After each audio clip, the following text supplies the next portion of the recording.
We are literally so back right now.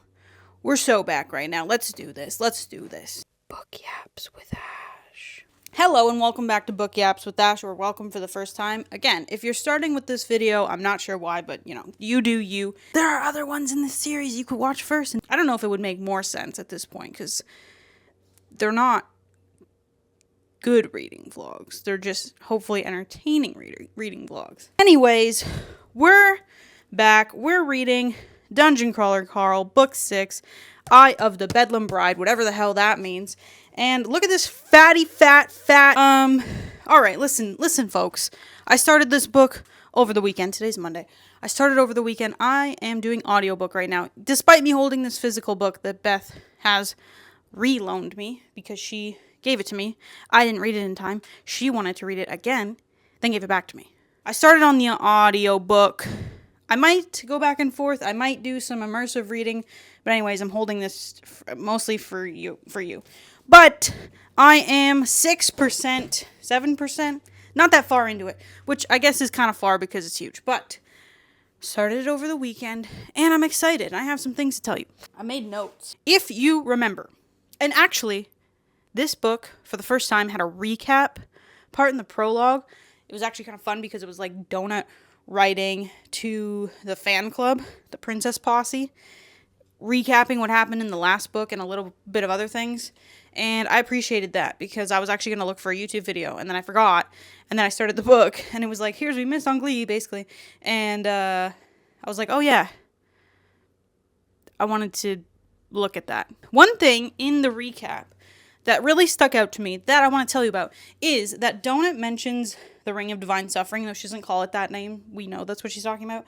And she doesn't really mention anything about it. She's just like, oh yeah, and this ring that Carl has, I think it's giving him headaches. That's the only thing she said about it, which I think is interesting because obviously us getting Carl's perspective in all the books, we know about the ring, we know the effect it's having on him, but it seems like maybe like those closest to him don't actually know. Maybe Mordecai knows, but that's it. That was one of the things that stuck out to me in that recap thing.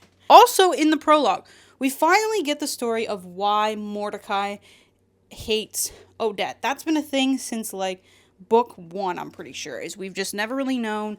We knew that, I think eventually we found out that Odette was Mordecai's manager when he was in the crawl, but that's really all we knew. So we get the whole story in the prologue of what happens. And basically, Odette is trying to escape the crawl. She's trying to stop being a manager, stop being like tethered to this thing, tethered to things that she doesn't have a choice about. Like she mentions like her whole life has just been doing things that other people are forcing her to do. So she's trying to get out of the crawl. And basically she tricks her team, Mordecai's team, someone on it to kill one of the other team members, and is saying basically this is the only way that we'll escape and beat this floor, and that you will all survive. Lots of details there that I'm not going to reiterate because they're not in my brain anymore. Basically, the crawler that she got killed was Mordecai's brother. Whoa! That's not good. That's why he hates her. And basically, that part of the prologue ends, and he's like, I'm gonna kill you. I'm gonna find you, and I'm gonna kill you. Fuck you, Odette. But he doesn't say fuck you.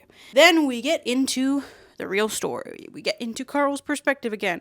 We are in Havana, Cuba, because if you recall from last time, first of all, Prepotente did something that made them skip the entire 7th floor. Everyone's blaming it on Carl, but Carl's like, I didn't have anything to do with this. I was just there. I didn't know we were doing that shit. So we're on the 8th floor now, and the 8th floor is Earth, and basically, at the end of the last book, they had an ability to pick where they went. And they had this book about lore in the Bahamas, so they were like, we probably should go to the Bahamas. Keep in mind, the Bahamas is where Bea was when this all happened. She was there cheating on Carl. Don't forget that. So, Donut accidentally or on purpose, we're unsure, picks Havana, Cuba, and not the Bahamas. If you want to look at a map, I think they're kind of close. They're in the Caribbean. So, they're in Havana. They're in this, like, government building, basically. And they can't really leave, and they're also right next to a stairwell. But they can't go down the stairwell. Then they get told, this is where we're at. Here's what's going to happen on the floor by the AI. Cinnamon, I am recording. And basically, so this is going to happen in 2 parts, okay? The floor is 2 parts. There's 2 phases. For the first 2 weeks, Wait, let me back up. So, they're in Havana, and this is how the floor works. They're in Havana. It's December 10th, whatever year. If you recall, the flattening in the dungeon started in January. So this is like a little bit before that. And basically, this is like what they call a memory. So they're in a memory of Havana, December 10th, right before the collapse. And there will be people there. Everybody who was around, it's basically like a recording, will be there, but they can't interact with them. They're like, the crawlers are kind of like ghosts. But they can interact with everything that's not human, I think, not alive. So they could walk through a person and the person's clothes will fall off their body because the crawler's like pushing them. But the person won't know this is happening and also will still believe their clothes are there. So they can't interact with any people, but they will probably witness people that they knew, be perhaps loved, etc.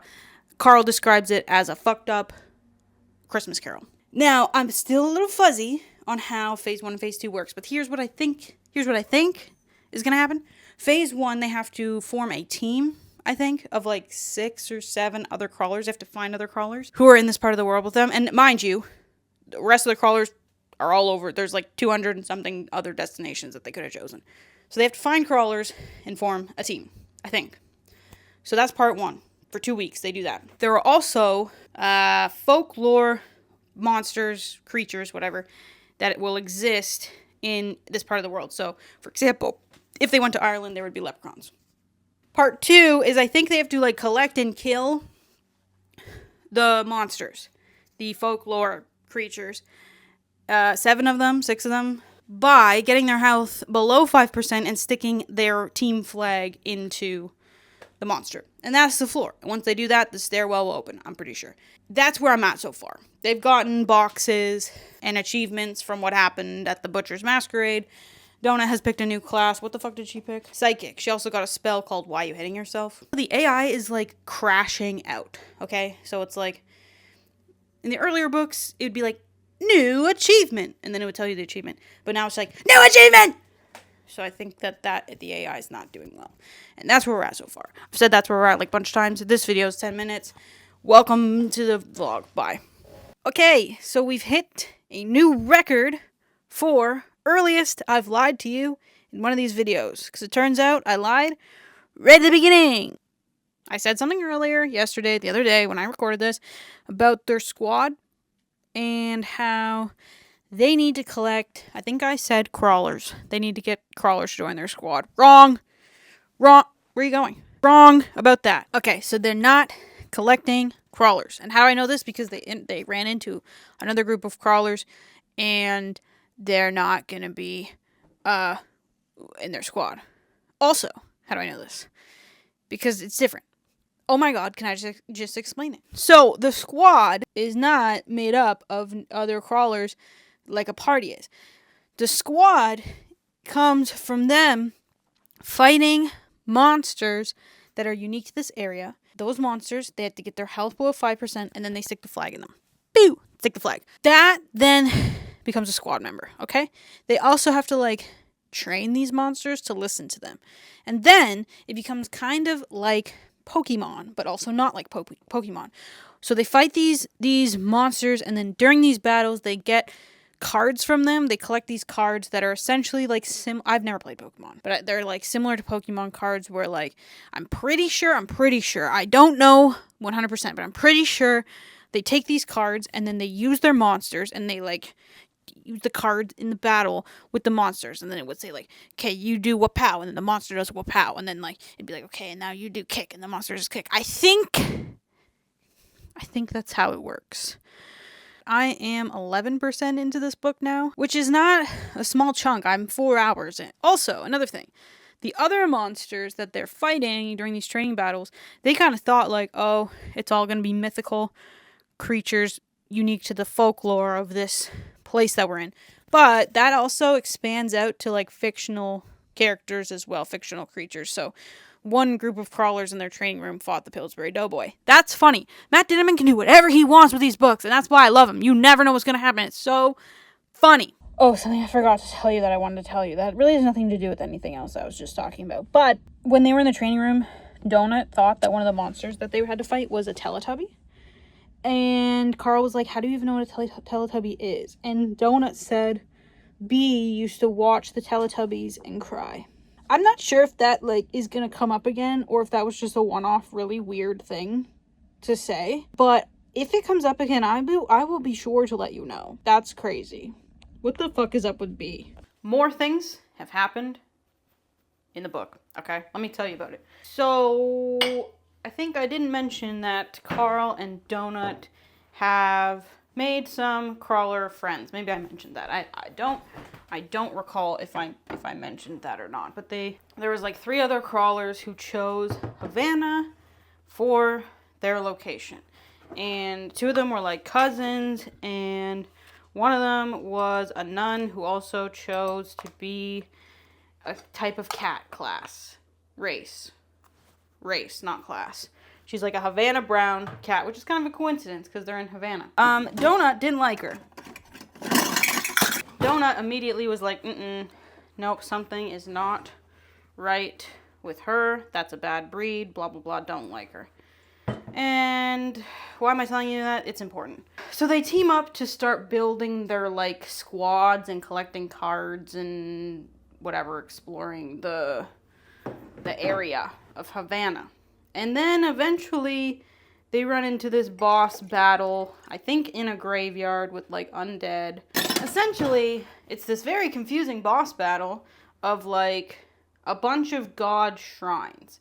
And then the battle starts, and they basically have to decide which shrines they're going to fix. And if they fix this god's shrines, then they'll give them, like, a power, essentially, or, like, a something that's helpful. The 2 cousins, as of these new crawlers, they worship a certain god, so they have to fix his shrine, otherwise they'll be smoked. And Carl, he's all for helping them fix this one shrine, because he has no connection or relation or whatever to the other shrines. So he's about to help them fix this one god's shrine. But then Katya gets into his ear, or his chat, not Donut's, just Carl's, and is like, hey, you need to actually fix this other god's shrine. It will help us deal with the crown of the sepsis whore. I can't tell you why, just fix this other god's shrine. And so as we know, Katya has the crown, Donut had the crown. They both can't survive the 9th floor in this current state. So this is important. So Carl and Donut fix the other shrine, which does a whole bunch of other stuff that has consequences and a domino effect, whatever. Because they fix that one, they don't help these 2 guys fix the one related to their god, and they don't succeed, okay? Then that god, he's pissed, he comes in, he steps on one of their heads, killing them, and he basically drains the health of the other one and makes it so he can't recover. The nun, cat lady, she's frozen at the time. The one guy who's dying, he tells Carl, okay, let me back up a bit. They were from a prison originally. Carl assumed that the woman worked there and the men were prisoners. But it turns out it was a woman's prison. She was in there for killing nuns. And they, the 2 cousins, worked there. So she had killed, like, a lot of people before the crawl, but not during the crawl. Okay? She also had this thing associated with her class that made other crawlers really want to help and protect her. And every time you remember you want to protect her, you then suddenly forget. So these 2 guys were, like, kind of screwed because they had to protect her and they couldn't decide not to. They worshipped this god because they thought that that would help give them their autonomy back, but it didn't work, okay? They tell Carl all this while she's frozen. I can't remember why she was frozen. But anyway, she unfreezes, sees that the one guy's dead, the other guy is dying. And instead of putting him out of his misery, letting him die, he was fine with it. He was like, you know what? I shouldn't have even got this far. This is fucking bullshit. Anyways, she takes out her flag and sticks it into him. And now he's like a card. He's like a weapon that they can now use in their battles. And he's like, we don't know. Is he just sitting there in some realm, like waiting to be whipped out? Like, is he just unconscious until he is now put into a fight? We don't know, but he's not dead. So that's crazy. She did that. So then after all that, they basically, all the guild of crawlers, they come together, Katya, Donut, Baptista, Carl, Mordecai, whatever. They all come together and they talk about this sepsis horror thing. And I'm not, again, 100% clear on everything that went down. After they had fixed that shrine, the god gives Carl and Donut a quest, the one in relation to the sepsis horror thing, a quest to just, like, kill spiders every day. And then she secretly is able to tell Carl, like, oh, this quest is just a cover-up so I can keep talking to you, but I'm going to help you with this sepsis horror thing. Then they go and they're talking with Katya. And Katya basically explains that if they help this god, who I'm pretty sure was part of the prologue situation with Odette and Mordecai's brother dying, if they help this god, she will either grant Katya one of these things, one of them being either, like, she can get pregnant from another crawler of the same race, and getting pregnant means you get kicked out of the game and live on the surface. That was something that Katya was originally interested in because she wanted to have kids as a human, but she's not really sure she wants to have a baby on the surface in the current state of the world, you could say. The other one is that she gets turned into an NPC, which then means that she's, like, void from this rule of the crown. So I think that's the one that they're aiming for. And so they basically just have to help this god with whatever, including killing spiders, which I think is interesting because I'm pretty sure Samantha is right now in the belly of a giant spider boss. So that's coincidence? I think not. I don't know. So that's where we're at. Also currently right now in this moment, last time I listened, Carl and Donut were at a meeting with all the other warlords who own castles and places in the faction wars on the next floor. So they're meeting, and one of them just told Donut that he's going to kill her and then use her pelt to keep his knob warm, his enormous knob. And she had something to say about that. And that's where we're at right now. Thanks for coming to the bathroom with me. Let me quickly remind you what this book's called. Eye of the Bedlam Bride. Right? Okay? Bedlam Bride is the spider that ate Samantha. Okay? We've now met said spider. Okay? She looks like this. That ain't right. I don't want to see that. I don't want to know that they're hanging around with that spider. She's got 4 eyes, but then she has a 5th one. Okay? And the 5th eye can turn you insane. What else can it do? Blind you. She told Samantha that she could get Samantha into a body. Remember, Samantha's a sex doll head. She's trapped in a sex doll head. Don't forget that. She can't do it, actually. But she told her she can. And she needs Carl to help her get to a deeper floor. Because she wants to find her husband to prove she didn't kill him. So, their solution is Carl is gonna stab her with a flag. Turn her into a card. Make her part of the squad. Hello, Ferris. I don't think this thing should be hanging around them. I think if the book title is mentioning the eye, that we're gonna run into problems. There's no way we're not running into problems. Okay, so it has been a few days since I've listened to this book. Just had some non-audiobook time, you could say. But I'm back at it. I don't really remember the last thing I told you. But what I do want to tell you is something sad has just happened, okay? And right now, what's been going on? Basically, they're in phase 2, where now they have to fight in battles to get the key, which will allow them to go down the stairwell. But they have to fight certain battles first. And then there's the last battle with whoever has the key. And, like, they thought that they were supposed to be, like, in the Bahamas, then it ended up being Florida, but now they're in Iowa or Idaho, one of those. It seems that all the crawlers are kind of experiencing this, where they picked a location on the map, only for it to not be that location. And it seems to be because the dungeon wants to show them things. And Carl is pretty sure he knows what they're going to show him. I'm pretty sure I know what they're going to show him because part 2 is called The Father. You know, they've been fighting these battles with their cards, which is kind of cool. There was a part where Donut and Carl were separated because he was part of because Donut is the leader of the party, and only the leader of the party is the card holder, and they had separated card holders for the beginning of phase 2 for whatever reason. She had to do a battle on her own, and she is talking to Carl in the safe room one night, saying like, "What will happen to me if you die? What will happen like with Katya? All of these things are happening," and it was just depressing. Their view counter was spiking because she was having this heart-to-heart with him, and then like Carl read the comments and someone was being like, "This is boring, get her to shut up." And I feel like we're getting more and more of this, like, Carl is pissed. He hates this, he hates the dungeon, it's not fair, and I think that Carl is about to happen to the dungeon, and the dungeon is going to stop happening to Carl. I didn't come up with that, I read that on an Instagram comment. Yeah, Donut doesn't believe that they will all make it out alive. Carl doesn't believe that they will all make it out alive. Donut doesn't know what she'll do without Carl. Did I tell you about Uzi Jesus yet?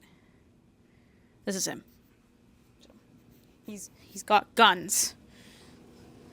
He's one of the cards they can pull in their battles. The Son of Christ.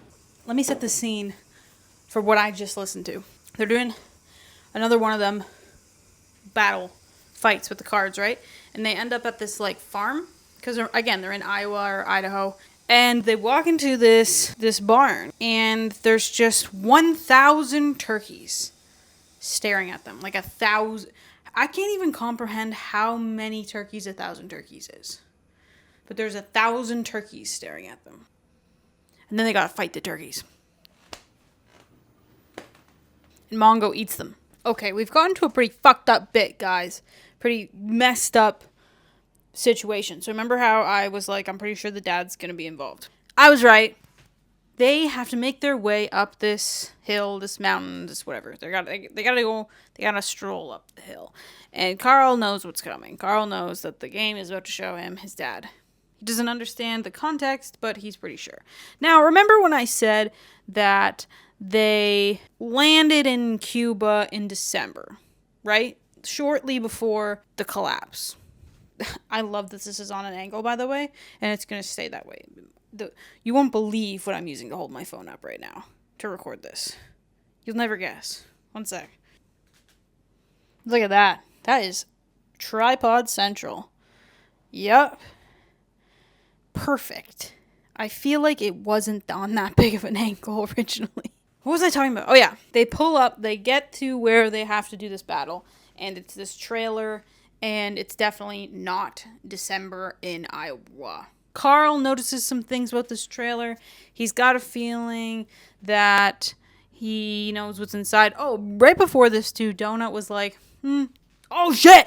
Welcome to the window. So before that, Donut was like, I could fight this myself, you know? Like, you could just sit this one out, and I could just fight it, and I'll get the key, and we'll be fine. And obviously she was trying to protect Carl from seeing who she wasn't for sure convinced, but then she saw a motorcycle that was part of a fan box like a couple of books ago that was his father's. So she saw that motorcycle and was like, yeah, I'm pretty sure I know what we are walking into here. But Carl's like, nope, I've got to face this. So they go together. And he does tell Donut to wait outside of the trailer while he goes in. The way that the battles have been working is, it's kind of like, what happens is the AI comes and says, like, combat started. And then Donut and then the opposing deck holder start the battle. So they show up at this place. And, I guess you also have to, like, pay tokens to participate in battles. There's only so many tokens you can gather in this area, and you have to get the key in order to go down the stairwell. If you don't get the key, you have to steal a key from other crawlers. So anyways, basically why I'm telling you this is because They show up at this place, and it says that the battle is delayed by a timer for like 45 minutes. So they can't battle anything yet. And if they leave the area, they'll have to pay more tokens to come back. And there's basically no more tokens that they can collect. So they're stuck here for the next 45 minutes if they want to get the key. Okay? So they have to stay and witness whatever it is that the game wants them to witness. And what do they witness? So Carl goes in, and there's his dad absolutely dwindling in a hospital bed. He is dying. He can't see Carl. This is just a projection, a memory, whatever you want to call it. His dad says, like, are you going to ask me the question you're going to ask me, or are you going to just stand there? And Carl for a second thinks he's talking to him, but it turns out he's not. And this is when Carl realizes that he's noticed that there were toys outside, and he hoped and hoped that they belonged to whoever the woman his dad is seeing, child, whatever. But it turns out that Carl's dad has a young son that is Carl's brother. Whoa! That's huge, right? That's big, because Carl didn't know that. Carl also didn't really know if his dad was alive or not. He hasn't seen his dad in years. 12 years, I think. So he doesn't know anything about his dad. But the game is showing him that his dad is alive for now and has a son with another woman who's quite young. 6, maybe? I think 6. And by the way, the son's name is Asher, and everyone calls him Ash. Yeah, I'm Carl's brother, dude. Though I am not 6. What Carl is about to witness, is the death of his father. And I guess the AI, the game, whatever, thought that this might break him, might cause distress, whatever. The way his father dies is his wife, while giving him medication, poisons him, so he dies. And Carl's like, I don't need to watch this. This man doesn't deserve to have anyone there while he's dying. I'm just not going to watch. And he witnesses his kid brother saying, like, oh, my birthday's tomorrow. Do you think I'll get a bike? Which is really sad. Like, damn. We made it his birthday the next day? The day after his dad dies? Like, fuck. Like, I know his dad sucks, but he's 6. Anyway, so his dad dies. Carl then lights the trailer on fire. Then he leaves the trailer and watches it burn. And what was supposed to happen if he didn't light the trailer on fire was that his dad was going to come out as the boss that he has to battle to get the key. But instead, he burnt him to a crisp. So this monster with 9 heads comes out as the boss. But only one of the heads is the card master, and the rest are quote-unquote minions, like part of the team. And it's just a bunch of replicas of people that they used to know. So we've got Bee's mom. We've got Carl's old boss. We've got, I think, a friend of Carl's. We've got his kid brother, who he didn't even know, but is now something he has to kind of kill. And then there's also one of the judges from Donut's cat competitions. Beauty competitions. And then the AI is like, yeah, this guy's sexually attracted to cats. And Donut's like, I knew it. So anyways, they have to fight this like 9-headed thing that has the faces of people that they used to know. Damn, I guess all I have to say is damn. Pretty big thing to drop there that Carl had a brother. I'm not sure if more will come of this, because it's hard to say if he made it out of the flattening. If they were just in the trailer in bed when this all happened, they'd be dead.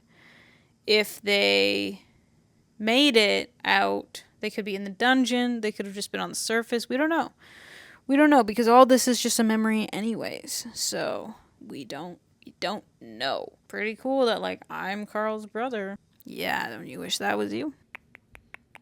Lots going on, guys. Lots going on that I haven't told you about. Lots. Yeah, you should probably read the books instead of watching this, because I do not do a good job at summarizing everything. I just tell you what I want to in the moment. Carl and Katya had to kill a fairy for the whole crown of the sepsis whore thing. I don't think I told you about that. That was a while ago. And it turns out that the fairy's husband is the one that got them to kill her. So that's interesting. Like, why? Not sure how that's all gonna play out. Something so bullshit. Bea knew about Carl's brother. She knew. She also hacked his Facebook. We just found all that out. But she knew that he had a brother, and she didn't tell him. Why does she suck so much? Why does she suck? She sucks like a lot, actually. She sucks way more. Carl has come up with a plan that's going to allow for all the crawlers without keys to get down to the 9th floor. I'm not 100% sure how this works, but apparently it's also kind of Prepotente approved, and he's smart. Well, he said there's like a 50-40% chance it'll work. So there's like a big demon there right now that the cat lady, the nun, she was controlling him. She's dead now. They've killed her. She sucks. We don't like her. Donut was right. And once again, we're at the end of a floor, and Carl has managed to trigger a world quest. But only those in Havana, in Cuba, can do the first part, and then there's a second part. They're doing the first part right now, where they've been card battling this demon guy, and also the deity that also is controlling him, or something. And so they've got to let this demon guy cast some sort of spell that will help him go back to where he came from, home, where he wants to be. Right? Okay. But the demon needs souls to cast it, but everybody's dead. Everybody in Cuba is dead or a zombie, so that's dead as well. And so they need more souls, right? Okay? But the AI has also determined that, and stay with me here when I tell you this and I say it out loud, crab semen is a mob. So alive, I guess.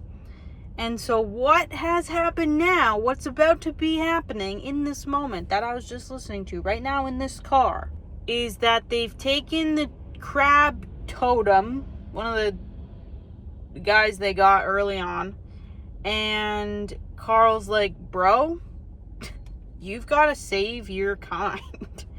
So you're going to have to get into that ocean where all the eggs are, and you're going to have to fertilize them. So he's asking the crab to wank off in the ocean during the World Quest Big Boss battle in hopes that it will save everybody that's left on the 8th floor that doesn't have a key. I've got less than 2 hours left of this book, so that's still actually a substantial amount of things that will happen. But yeah, that's what the crab, basically I paused the book to tell you this, and the crab's like, I don't know if I can perform right now. That's a lot of pressure. So we're just hoping he does it, basically. We're hoping he gets her done, and this, I don't know. Then they gotta do part 2. I don't know what's up with part 2, and I don't know how they're gonna get down the stairs without the keys. I think the plan is to, like, blow up the stairs or something. I don't know. There's always gonna be some blowing stuff up, right? We know this. Yeah, if there's anyone who knows what's gonna go down, it's Matt Dinneman. Okay, hi, my mic is dead. Sorry about that. I finished the book last night. The book, this one. Actually didn't read a lick of this. In fact, I audiobooked the whole thing. Beth, thank you for bringing this back for me to borrow, just in case I decide I want to read it. But I think I'm going to keep going with the audiobooks for the rest, because they're too good, all right? So how did this end? Chaos, of course. There's always chaos, and there's always a fucking world quest that Carl's gonna trigger, which I talked about in my last book. So basically, they accomplished that first part of the quest. The Pause was his name, the one that got turned into a card by the nun. Pause the card killed the deity, which shouldn't have been possible because she was supposed to be like immortal on this floor, like you couldn't kill her. But the AI seems to basically be almost kind of taking the side of the crawlers now. So it's gaining more autonomy. it's doing whatever it wants, and it made it so that this totem could kill the deity, which then freed the demon, which then solved all the issues, and they made it down the stairs somehow. I'm not honestly, I don't know. They like went through a portal. So that ended the main story, and then we went into the epilogue where we learned a few things. One, we got the story of how Agatha entered the dungeon. So I've had questions about Agatha since book 1 when we met her, and we're finally getting some answers. So did I talk a while ago about Carl going to this homeless shelter where, because this floor is all recordings and memories of things that have happened, there was someone from this underground group of aliens who's been hiding on Earth waiting for the crawl. They're trying to end the crawls. He basically would sit every day in the same spot and spew stuff, like spew a message. And all the humans thought he was crazy because he was spewing end of the world alien shit. But he would spew this message so it would get recorded. And Carl eventually ended up where he could see him spewing this message. So anyways, Agatha is part of that group, and we see her knowing that the dungeon's gonna happen and trying to make sure that an entrance appears, because she's stuck. It's in the middle of the night, nobody's outside. If there's not a lot of people around, the entrances won't appear. So she lit the fire outside of the nursing home that made everybody come outside, so that when everything got flattened, there was a good amount of people outside, so there'd be an entrance. So she did that. We saw that. Then we saw like a council meeting of a bunch of people in charge of the crawl. The one person being like, we need to pull the fail safe, which would like, I think, kill everyone and stop the crawl, but would stop the AI from taking over. And she goes on this rant about like, well, first, the people are like, no, we can't do that because all like the universe's wealth is in the dungeon right now. And she's like, wow, it's really stupid to have a couple of people hoarding the wealth. So we see that conversation, and then we see a couple other alien rebels or something. They're talking about, I think they're part of the princess posse. Oh, no, they are a sponsor, a garbage truck sponsor of donuts, and they gave her a celestial box at the end of the floor, which she hasn't opened yet. And, okay, wait, I'm gonna back up. Back up, okay.